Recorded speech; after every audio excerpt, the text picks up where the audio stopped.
Pare, isa-isa nga pala. Yung anak mo. Matagal ko nang gusto yung anak mo eh. Isang gabi lang, kasama anak mo. Lahat ng utang mo kakalimutan ko. Oo, buti nakapag-isip ka ng tama. Yung pinag-usapan natin, goods na ba tayo doon? Ma'am, anong gagawin ko dito? Basta, magpakabait ka dito. Sumunod ka sa kanya.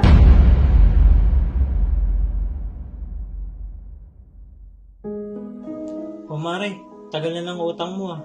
Kailan mo ba ako balak bayaran? Mag-iisang taon na yun ah. Baka pwede naman sa susunod na buwan na lang. Alam mo naman na hirap din ako maghanap ng trabaho. Ano? Susunod na buwan na naman? Ayun ang problema sa'yo eh. Utang ka ng utang, hindi mo kaya bayaran. Pasensya ka na pare, pero sana pagbigyan mo pa ako. Promise, next month magbabayad na ako. Alam mo Mare, may solusyon naman dyan sa utang mo eh. Para matapos na lahat ng utang mo. Kakalimutan ko. Basta gagawin mo lang yung ipapagawa ko sa'yo. Ano yun pare? Baka mamaya, mahirap yan ipapagawa mo. Yung anak mo. Matagal ko nang gusto yung anak mo eh. Kung mapapakilala mo sa kanya at kung madadala mo siya dito sa bahay, kahit isang gabi lang, kakalimutan ko lahat ng utang mo. Baka pwedeng iba na lang, hindi naman yung anak ko. Sige, ikaw bahala. Pero isipin mo muna bago ka magsalita. Hindi mo kaya bayadan lahat ng utang mo sa loob ng isang buwan.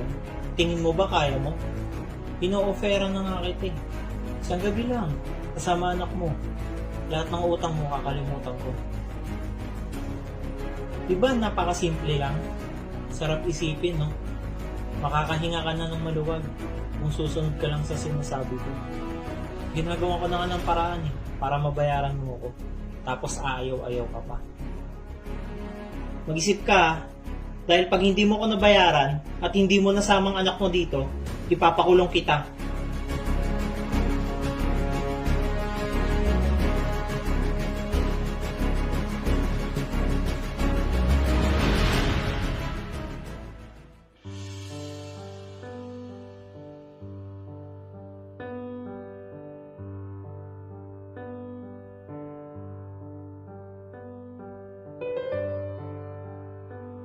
Hoy, Hazel.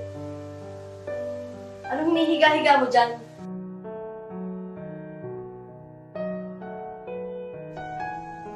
Sorry ma, napagod kasi ako eh. Dami ko kasing ginawa. Ang dami kasing papeles sa trabaho. Kaya yung iba, inuwi ko muna. Pag hindi daw natapos yung iba, baka palitan na daw ako ng bago eh. Ganun ba? Excited ka na ba? O nakapagluto man lang, nagugutom na ako eh. Hindi kami. Wala na kasi tayong bigas. Tsaka wala na kasi natitirang stock. Kahit yung mga delata, ubus na. Hindi ka man lang nag-isip na bumili ng pagkain.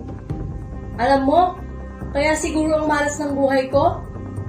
Dahil ang bigat-bigat mong kasama eh. Pasensya ka na ma. Wala na din kasi ako natitirang allowance eh. O saan ba napupunta yung perang sinasahod mo sa trabaho mo? Siguro may boyfriend ka na, no? Malaman-laman ko lang na may boyfriend ka na, sasampalin ko yan. Alam mo, may naisip ako. Ipasok ka ba bukas? Wala po ma. Sumama ka sa akin para naman magkasilbi ka. Saan tayo pupunta? Basta, huwag ka na magtanong. Ayusin yung sarili mo, ah.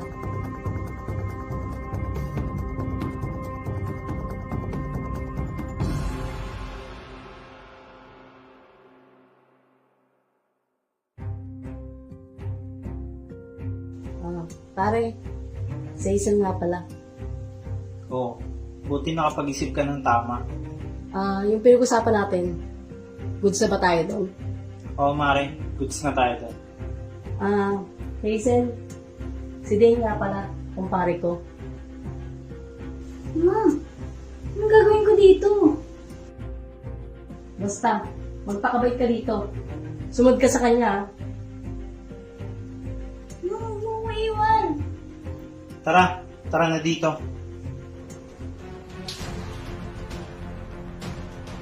Hubad! Hubad na! Pag sinabi kong maghuhubad ka, maghuhubad ka! Bakit? Di mo ba alam, binenta ka sa akin ng mama mo? Kasi hindi siya makapagbayad ng utang. Dahil natatakot siya makulong, kaya ikaw ang pinambayad utang. Wala kang halaga sa kanya, kaya pumayag siya. Ano? Sige na, maghubad ka na. Kung ayaw mong makulong yung mama mo. Gawin mo na lang lahat ng pinapagawa ko sa'yo. Aray! Hoy! Bumalik ka dito!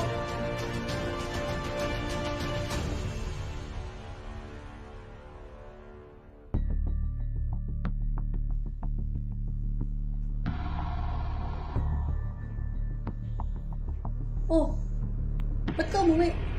Hindi ka na nag-iisip eh, no? Ba't hindi ka nagsasalita? Wala ka ba sasabihin? Imbis na tapos na lahat ng problema ko, punyeta ka, wala ka talagang kwenta.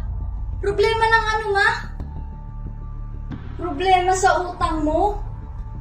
Kaya mo ba ako binenta sa lalaking yun dahil sa utang mo? Sino may sabi sa'yo yan? Ano utang pinagsasabi mo? Hindi totoo. Anong ginagawa ko sa bahay ng manyakis na yun? Eh gusto ko lang naman niya makilala. Ma! Hindi na ako bata para maging sunod-sunuran sa mga gusto nyo. Mas lalong hindi ako tanga para hindi malaman lahat ng kalokohan mo. Siya na nga nagsabi sa akin na ginawa mo akong pambayad utang. Nahihibang ka na ba, Ma? Para pumayag sa kagustuhan ng iba? Napakamakasarili mo. Wala kang konsensya. Kaya mo ba ginawa yun? Kasi wala akong maitulong sa'yo? Hindi naman sa ganun, eh. Gusto ko lang kasi matapos agad ang problema sa pera. Problema sa pera? Baka problema niyo, Ma. Sen, pasensya na. Pasensya? Mas sana binigyan mo ako ng konting dignidad para sa sarili ko. Eh, hindi naman ganun talaga yung gusto kong mangyari. Pasensya ka na talaga. Nagkataon lang talaga na kailangan na natin tapusin lahat ng problema sa pera. Hindi naman solusyon yung lalaking yun para makabayad sa utang mo. O magkapera tayo. Maraming paraan. Pasensya ka na. Hindi naman talaga ganyan yung gusto kong mangyari. Natakot lang ako kasi didimanda niya ako. Pag hindi ako nakabayad ng utang, huwag ka na magalit. Patawarin mo na ako. Alam mo, Ma, ginawa ko naman lahat eh. Ginagawan ko rin ang paraan kapag walang-wala tayo. Pero ba't mo pa pinaabot sa ganito? Okay lang sa'yo na ma-rape ako? Wala kang puso. Anak mo ko, Ma! Anong klaseng magulang ka? Hindi ko kayang ganito, Ma. Pagod na ako. Sana umpisa pa lang, inisip mo na mali yung paraan na gagawin nyo. Dahil mapapahamak ang anak nyo. Mas pinili nyong ipahamak ako. Kaysa bayaran sa malinis na paraan, yung problema ang kayang magpakulong sa'yo. Aalis na ako. Kalimutan mo nang may anak kang malalapitan. Sa oras na hindi mo na kaya yung problema. Ano na? Okay lang sa'yo na makulong ang nanay mo? Ma, hindi okay sa akin yun. Pero sa'yo, Ma, okay lang na ma-rape ako?